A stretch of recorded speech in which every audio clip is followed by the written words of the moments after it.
My name's Samira Shackle. I'm a freelance journalist based in London. I'm deputy editor at the New Humanist, which is a quarterly magazine that publishes long essays and bits of original reporting about philosophy, science, ideas, religion, secularism, all sorts of different things. I think the future of freelance journalism in the UK is that it's going to grow and grow. So we see more and more people becoming freelance all the time. So that's either by choice because people can't see the kinds of work and jobs that they want on staff, and also because of redundancies, so not by choice. I mean, you do just have newsrooms really shrinking all over the place. So I think there's going to be a lot more of it, basically.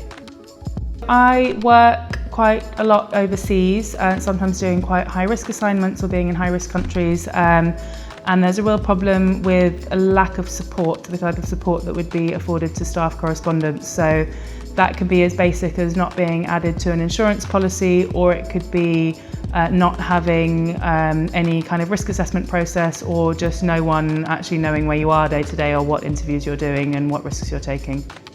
I think one of the really key things that could be changed is to payment structures. So even when things are working properly, you get paid typically after publication, and if you work on a long form project, as I often do, maybe for 6 months or a year, then that's a really long time to not get paid for. So I think that needs to be changed. And on top of that, when it's not working properly, the fact that payments can be so late, I think publications just need to look at their internal structures for that, because it's work that they rely on, and you wouldn't be paying staff salaries 3 or 4 months late.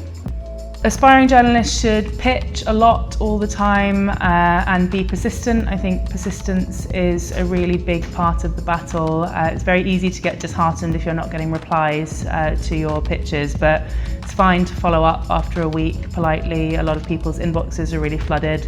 And if it doesn't work, then try a different idea or try a different editor, a different publication. Just keep trying, basically. And another thing that's really important is just being professional. I think be polite, send things that are the right word count, that have been spell checked, that are on deadline, and if you can't for whatever reason, then communicate that clearly. I'm currently 3 months away from the deadline on my first book, which is called Karachi Vice, and it's a narrative non-fiction account of the urban conflict in Karachi, which is a megacity in southern Pakistan, focusing on the lives of 5 ordinary people there. It's quite a long-term project, obviously, as a book, so it won't actually be out till 2021, so it's hard to see past that point. But once I have finished it, I'm looking forward to getting back to some reporting and also working on some radio documentaries.